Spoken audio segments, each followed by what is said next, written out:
இப்போ பார்க்குறோம் என்னது ஆர்சி கோயில்களில் கொடிமரம் என்று சொல்லி போனீங்கன்னா தெரியும்.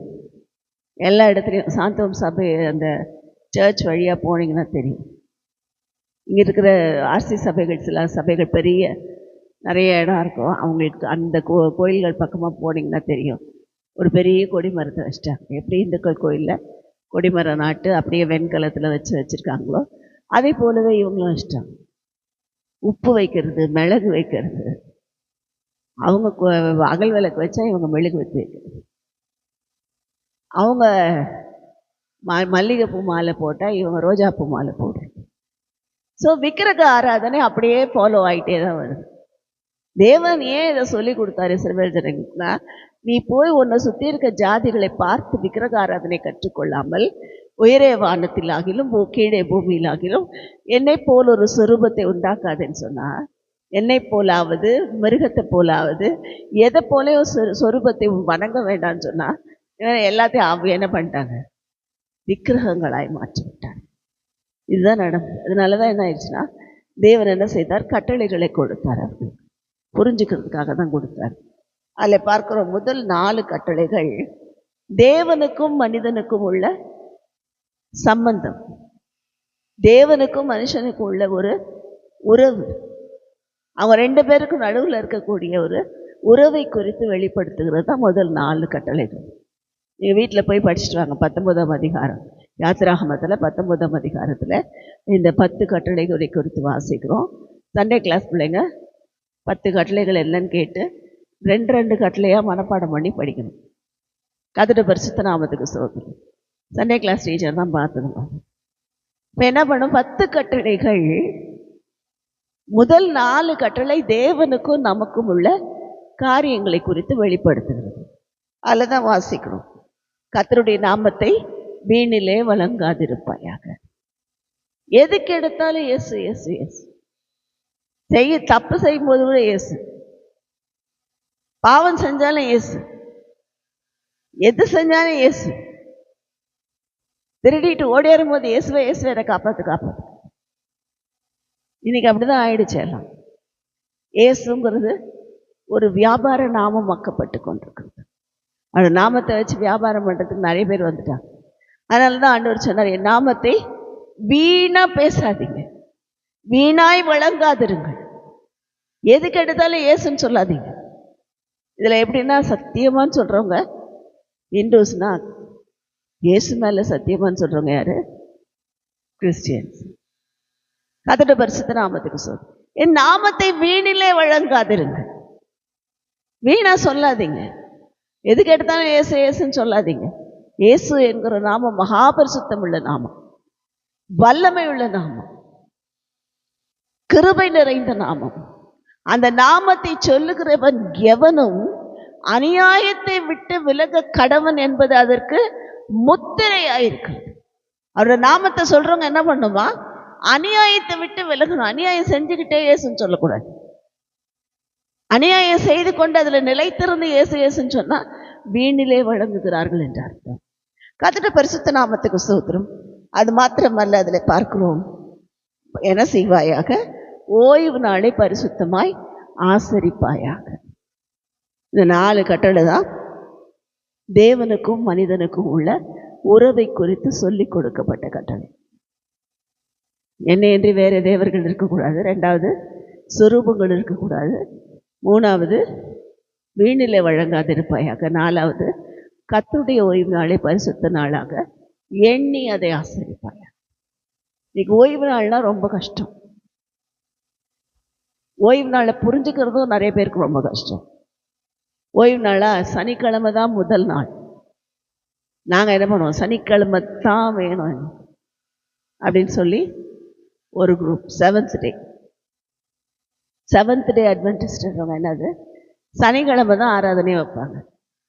அவங்க எப்படி பழைய ஏற்பாட்டில் அன்றைக்கி சமைக்க மாட்டாங்களோ, எதுவும் செய்ய மாட்டாங்களோ, அதே போல் இவங்களும் அந்த 7வது நாள், அதாவது சனிக்கிழமை அன்றைக்கி அவங்க ஆராதனை நாள் அன்று சமைக்க மாட்டாங்க. எங்கள் வீட்டில் அவங்களுடைய ரிலேட்டிவ்ஸ் நிறைய பேர் 7th டேயில் தான் இருக்காங்க. 7th டே சர்ச்சில் எல்லாம் பெரிய பெரிய மியூசிஷியன்ஸாக இருக்கும்.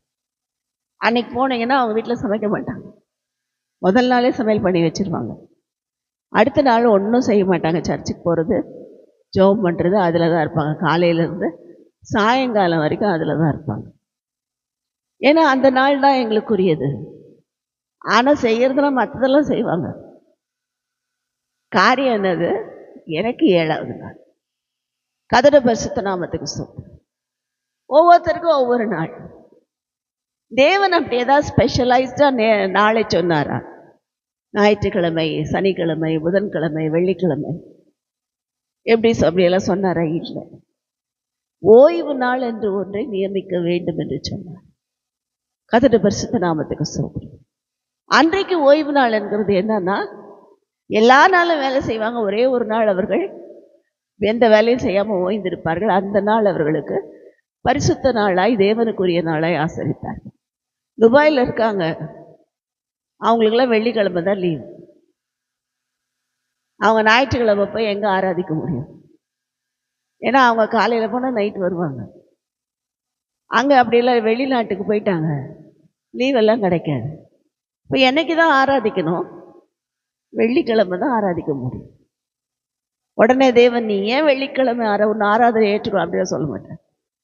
ஆண்டவருக்கு நாள் அல்ல, அவருக்காக நாம் ஒதுக்குகிற நேரம், அவரோடு நாம் உறவாடுகிற அந்த அன்பை தான் கர்த்தர் எதிர்பார்க்கிறார். கர்த்தருடைய பரிசுத்த நாமத்துக்கு ஸ்தோத்திரம். நமக்கு இப்போ ஞாயிற்றுக்கிழமை லீவு, ஞாயிற்றுக்கிழமை அன்னைக்கு ஆராதிக்கிறோம். என்னைக்கு யாருக்கு லீவ்? சனிக்கிழமை ஆராதனைக்காரர்கள் வேறு பெரிய பெரிய வேலையில் செய்கிறவங்க எப்படி லீவ் போட்டு இருப்பாங்கன்னு தெரில, கஷ்டம். கர்த்தருடைய பரிசுத்த நாமத்துக்கு ஸ்தோத்திரம். அப்போ வேதத்தை பார்க்கும்போது வேதத்தில் உள்ள எல்லா வார்த்தைகளும் அர்த்தம் உள்ளதாக இருக்கு. ஏதோ எழுதப்பட்டதல்ல, அர்த்தம் உள்ள வார்த்தைகளாக எழுதப்பட்டது. அப்போ இங்கே பார்க்கிறோம், இவங்க என்ன பண்ணாங்கன்னா, 7ஆம் நாள் தேவனை என்ன செய்தார்கள்? ஆராதித்தார்கள். ஓய்வு நாளிலே தேவனை வணங்கினார்கள், தேவனோடு உறவாடினார்கள். அதுதான் நாம் செய்கிற ஆராதனை. இப்போ இது தேவனுக்கும் மனிதனுக்குள்ள உறவு. அடுத்த 6 வசனங்களும் என்னது? மனிதனுக்கும் மனிதனுக்கும் உள்ள நியதிகளை குறித்து எழுதுகிறார். ஒவ்வொரு மனுஷனுக்கும் நடுவில் எப்படி இருக்கணும் அது பார்த்தீங்கன்னா 10 கட்டளைகளில் நாம் பார்க்கிறோம். தகப்பனையும் தாயையும் கனம் பண்ணுவாயாக. தகப்பன் தாயை கனம் பண்ணணும். சின்ன பிள்ளைங்களா இருந்தாலும் பெரியவங்களா இருந்தாலும் தகப்பனை தாயை கனம் பண்ணுறது ரொம்ப ரொம்ப முக்கியம். ஏன்னா அவங்கள அறியாமலே தாய் தகப்பனை கனம் பண்ணும்போது அவங்களோட வாழ்க்கை ஆசீர்வாதமாக இருக்கும். யார் ஒருத்தர் தகப்பனை தாயை கனப்படுத்துகிறாங்களோ அவங்க வாழ்க்கை ஆசீர்வாதமாக இருக்கும். ஏன்னா அவ்வளோ நாள் அவங்கள வளர்க்குறாங்க. இது பிறந்தப்போ ஒன்றும் தெரியாமல் அழுதுட்டு இருந்திருக்கும். அது கொசு கடிக்காமல், அந்த பிள்ளைய ஈ கடிக்காமல். ஈ கடிக்காது, அது சொல்லுவாங்க கலோக்கியில், கொசு கடிக்காமல் ஈ கடிக்காமல் அவங்கள பார்த்து பார்த்து பார்த்து பார்த்து அவங்கள மடியில் வைத்து அவங்க அழுதா இவங்க அழுது. சில தாய்மார்கள் அப்படி தான் அழுவாங்க. கொண்டு போய் ப்ரீகேஜியில் விடும்போது நிறையா அம்மாங்க, நான் கூட கேசியாவை கிளாஸில் விடும்போது அவள் அழறதை பார்த்து எனக்கு கண்ணெல்லாம் கலங்குது. ஏன்னா விட்டுட்டு இருக்கல, இப்போ கொண்டு போய் விடுறான், அவன் அழுகிறான், மம்மி மம்மி மம்மி. நமக்கு என்ன செய்யும்? ஐயோ பிள்ளை அழுகிறாள். கர்த்தருடைய பரிசுத்த நாமத்துக்கு ஸ்தோத்திரம். அந்த பிள்ளைகளுக்காக கண்ணீர் விட்டு எல்லாம் பண்ணா இந்த பிள்ளைங்க வளர்ந்ததுக்கப்புறம் உனக்கு என்ன தெரியும்? நீ என்ன படிச்சிருக்க? உனக்கு இங்கிலீஷே தெரியாது, உனக்கு பேசவே தெரியாது. சில பிள்ளைங்க உனக்கு ஒன்றுமே தெரியாது. பேச தெரியாதுன்னா கூட பரவாயில்ல, என்ன தெரியாது? உனக்கு ஒன்றும் தெரியாதுமா, உனக்கு ஒன்றும் தெரியாதுப்பா என்று சொல்லுகிற பிள்ளைகள் இன்றைக்கு நிறைய பேர். அதனால தான் ஆண்டவர் முதல்ல என்ன சொல்லி கொடுத்தார்? தகப்பனையும் தாயையும் கனம் பண்ணு. அது ஒரு பெரிய ஆசீர்வாதம். ஆபிரகாமுடைய வாழ்க்கையில ஈசாக்கை அப்படித்தான் வளர்த்தார். தகப்பனை தாயை கனப்படுத்தினதுனாலே தான். எப்படி கனப்படுத்தினார்? தகப்பனை கொண்டு போய் வெட்டுறதுக்கு கத்தியை ஓங்குறாரு. தாத்தா என் மேலே கத்தியா ஓங்குறேன்னு ஒரு அடி அடிச்சு ஓடிடலாம். 100 வயசுக்கு மேலே ஆயிடுச்சு அதுக்கு. 100 வயசுல பிறந்த ஈசாக்கு இப்போ அட்லீஸ்ட் ஒரு 15 வயசுனே வச்சுக்கோங்க. நல்ல வாலிப பிள்ளை. தாத்தாவை தள்ளி விட்டு ஓட எவ்வளோ நேரம் ஆகும்? என்னையா வெட்ட பார்க்குற, உன்னை விடமாட்டேன்னு அப்படிதான் இருக்கலாம். ஈசாக்கு என்ன பண்ணாரு? அமைதியா இருந்தார், வாயை திறக்கல.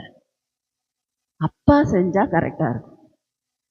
அந்த நம்பிக்கை அவருக்கு இருந்ததுனாலே தேவன் அந்த கனப்படுத்துகிற அந்த பிள்ளையுடைய சிந்தையும் பார்க்கிறார். ஏன்னா ஈசாக்கிடத்திலிருந்து உன் சந்ததி விளங்கும் என்று சொல்லணும்னா ஈசாக்கு எவ்வளோ பெர்ஃபெக்டா இருக்கணும்னு தேவன் அறிந்திருந்தார். அதனாலதான் ஆபிரகாமை போல ஒரு நல்ல தகப்பனாலே வளர்க்கப்பட்டார், ஒரு நல்ல தாயினாலே வளர்க்கப்பட்டார். அன்பை சொரிந்து வளர்த்தார்கள் பிள்ளை. கர்த்தருடைய பரிசுத்த நாமத்துக்கு ஸ்தோத்திரம். இப்ப இங்கே பார்க்கிறோம், கர்த்தர் என்ன செய்கிறார்? ஈசாக்கை ஆசீர்வதித்தார். அது மாத்திரம் இல்ல, தாய் தகப்பனை கனப்படுத்தின பிள்ளைகளை வேதத்துல எடுத்து பார்த்தீங்கன்னா தெரியும், அந்த பிள்ளைகளோட வாழ்க்கை ஆசீர்வாதம் இருக்கும். அநேக பாடுகள் வந்திருக்கும், ஆனா அவங்க ஆசீர்வதிக்கப்பட்டிருப்பார்கள். அவங்களுடைய வாழ்க்கை ஆசீர்வதிக்கப்பட்டிருக்கும். ஈசாக்கு விதைச்சா 100 மடங்கு கர்த்தர் அவரை ஆசீர்வதித்தார். ஈசாக்கு துறவு ஓட்டினா போற இடம்லாம் தண்ணி கிடைக்கும். ஈசாக்கு என்ன செஞ்சாலும் ஆசீர்வாதம், விதைச்சாலும் ஆசீர்வாதம், பிஸ்னஸ் பண்ணாலும் ஆசீர்வாதம், வேலைக்கு போனாலும் ஆசீர்வாதம்.